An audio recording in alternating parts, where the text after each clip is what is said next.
नमस्कार राम दोस्तों। तो हम आ गए हैं, गए थे अपने मायके, अब आ गए हैं आप लोग के बीच और प्यारा प्यारा सोहर गाएंगे। मायके गई थी देवरानी रानी मायके गई थी घूमने, आज आई गए थे गोरखपुर, घूम के आ गए। तो चलिए आज दीदी गोरखपुर का गाना लेके आई हैं, भाभी का, तो वही हम लोग गाने जा रहे हैं। आप लोग भी सुनिए कि मायका के गीत कैसे हैं। बहुत प्यारा है, सोहर है। चलिए सुनाते हैं।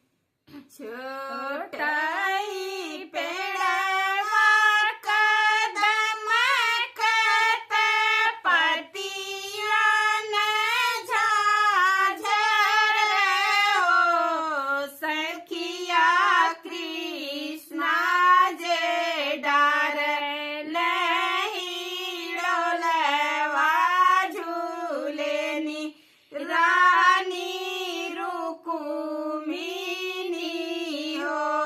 सखिया कृष्णा जे डार झलुआ झूलेनी रानी रुकुमिनी हो।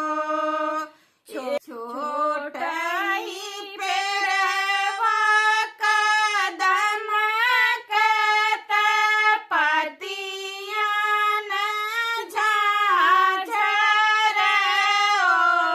सखिया कृष्णा जे डार झलुआ झूलेनी रानी रुकुमिनी हो। सखिया कृष्णा जे डार नहीं डोलवा झूलेनी रानी रुकुमिनी हो। एक पेड़ झूलेली दूसर पेंग अवरो तीसर पेंग सखिया तीसरे में टूटेला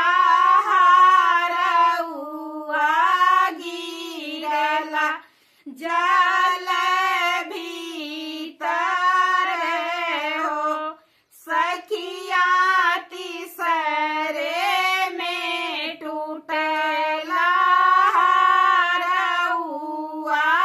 गिरेला जल भीतर हो।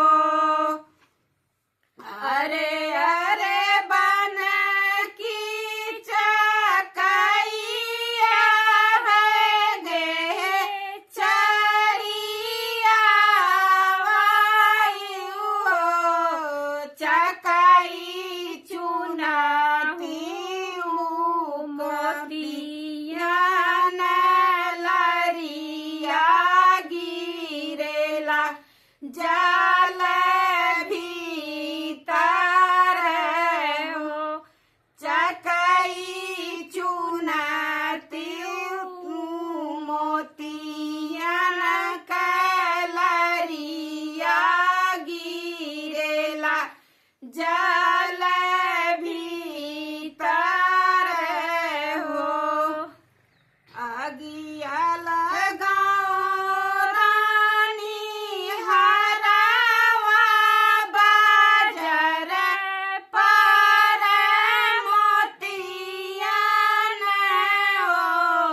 रानी सजवे के बिछुड़ल चकौआ भोरे हो। नाइया वाई हो। रानी सजवे के बिछुड़ल चकौआ घरे हो। नाइया वाई हो। अरे अरे